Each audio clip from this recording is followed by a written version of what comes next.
மினிமமே வந்து ஒரு 50,000ல இருந்து ஒரு 5 lakhs வரைக்கும் போகுது ஒவ்வொரு கைட்ஸும். இந்த கைட் என்ன ரேட்டுக்கு தருவாங்க? இது வந்து 75,000. நார்மலாக கைட்டுக்கும் இதுக்கும் உள்ள டிஃப்ரென்ஸ் முதலே சொன்ன மாதிரி இதெல்லாம் இன்ஃப்ளேட்டபிள் கைட்ஸ். இதெல்லாம் வந்து ஃபேப்ரிக் எல்லாம் வந்து எப்படி பேராஷூட் ஃபேப்ரிக் பண்ணுறாங்களோ அந்த மாதிரி ஒரு ரிப் ஸ்டாப்புங்கிற ஃபேப்ரிக்கில் பண்ணிட்டு இருக்காங்க. ஒவ்வொரு கைட்ஸும் ஒரு குறைஞ்சது ஒரு மினிமமே வந்து ஒரு 50,000ல இருந்து ஒரு 5 lakhs வரைக்கும் போகுது ஒவ்வொரு கைட்ஸும். ஸ்பெஷல் கைட்ஸ் ஈவினிங்க்கு மேலே என்னன்னா எல்இடி கைட்ஸ்னு சொல்கிறோம். ஸ்பெஷலைஸ்டாட்டு எல்இடிஸ் உள்ள ஃபார்ம் பண்ணி ரிமோட் கண்ட்ரோல் டாட்டு வச்சு பட் எல்இடியில் அது க்ளோ ஆகும்போது நைட் க்ளோ மாதிரி இது நடக்கும். அது கைட்ஸ் வந்து விண்டும் கரெக்டாக இருந்துச்சுன்னா எல்லாம் நைட் க்ளோ கைட்ஸ் மாதிரி வானத்தில் வந்து அப்படி மின்னிட்டே இருக்கும்.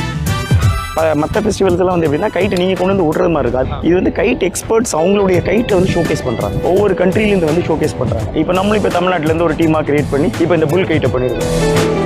இது பேர் வந்து அக்ரோபேட்டிக் கைட்ஸ். இது வந்து 2 lines வச்சு விடுறது. ஸோ அதை வச்சு ஸ்டண்ட்லாம் பண்ணலாம். இந்த கைட் என்ன ரேட்டுக்கு தருவாங்க? இது வந்து 75,000. வந்து டிஃப்ரெண்ட் கைட்ஸ். அந்த கைட்ஸ் எல்லாமே வந்து இன்ஃப்ளேட்டபிள் கைட்ஸ், சாஃப்ட் கைட்ஸ்னு சொல்லுவாங்க. இப்போ நம்ம பண்ணுறதெல்லாம் நார்மலாக பேப்பர்லையும் பிளாஸ்டிக்லையும் அப்படி பண்ணிட்டு இருப்பாங்க.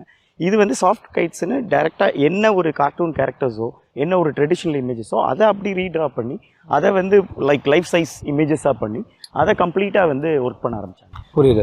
ஸோ இப்போ நம்ம ஊரில் அதாவது சென்னையை பொறுத்த வரைக்கும் கைட் ஃபெஸ்டிவல் அவ்வப்போது நடக்கிறதா நாங்கள் பார்த்துருக்கோம்.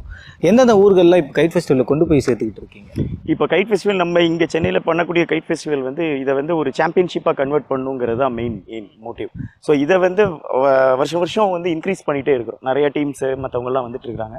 இப்போ இந்த வருஷம் மதுரையிலையும் ஒரு சின்ன ஒரு டீசர் ஈவெண்ட் மாதிரி பண்ணோம். லாஸ்ட் இயர் வந்து கன்னியாகுமரியில் பண்ணோம். ஸோ லைக் தேட் இது வந்து ஒரு டெவலப்பிங் ஈவெண்ட்டாக வந்துட்டு இருக்குது.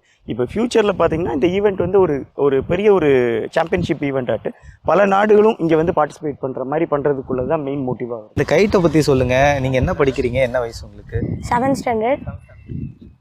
இப்போ நான் ஃப்யூச்சரில் ஆனதுன்னா இந்த மாதிரி கைட்ஸ் தான் விடுவேன். இது பேர் வந்து அக்ரோபேட்டிக் கைட்ஸ். இது வந்து 2 lines வச்சு விடுறது. ஸோ இதை வச்சு ஸ்டண்ட்லாம் பண்ணலாம். அதான் இப்போ வந்து ஃப்யூச்சரில் வந்து நான் ட்ரெயின் ஆகிட்டுருக்கேன். தாய்லாண்ட்லேயும் வியட்நாம்லேயும். அது ஃப்யூச்சரில் ஆனதுன்னா ஒரு பெரிய ஒரு கைட் ஃப்ளையர் கூட ஆகலாம். அப்படி தான் ட்ரெயின் ஆகிட்டுருக்கேன். இந்த மாதிரி ஃபெஸ்டிவலில் எல்லாருமே பெருசாக இருக்காங்க, பெரியவங்களாக இருக்காங்க, கைட்ஸும் பெருசாக இருக்குது. ஆனால் பெரிய பெரிய பலூனு பெரிய பெரிய கைட்ஸ் நீங்கள் ஹோல்ட் பண்ணுறது உங்களுக்கு ஈஸியாக இருக்குது. அது எப்படி ட்ரெயின்? அது வந்து ட்ரெயின் ஆக நம்மளுக்கு பழகிடும். என்ன மாதிரி ட்ரைனிங்லாம் கொடுப்பாங்க உங்களுக்கு கைட் ஃபெஸ்டிவல்? இப்போது கைட்டை கண்ட்ரோல் பண்ணுறது, கைட்டில் ஸ்டேபிள் ஆக்குறது, அப்புறம் கைட்டை எப்படி கண்ட்ரோல் பண்ணுறது எல்லாமே அந்த மாதிரி. இந்த கைட் என்ன ரேட்டுக்கு தருவாங்க? இது வந்து 75,000. ஒன்ஸ் அகெயின் இந்த கைட் ஃபெஸ்டிவலில் கைட்டர்ஸ் நிறைய பேர் வந்து பார்ட்டிசிபேட் பண்ணியிருந்தாங்க. இது வந்து சக்ஸஸ்ஃபுல்லாக 3வது வருஷம் வந்து கொண்டு வந்திருக்கீங்க. இன்னும் நிறைய பேர் வந்து பார்ட்டிசிபேட் பண்ணி நீங்கள் சொல்கிற மாதிரி டூரிசம் நம்ம ஊரில் டெவலப் ஆகட்டும், உங்களுடைய மோட்டோ சக்ஸஸ்ஃபுல்லாக இருக்கட்டும்ன்றது எங்களுடைய wishes. Thank you sir. Thank you sir. Thank you so much.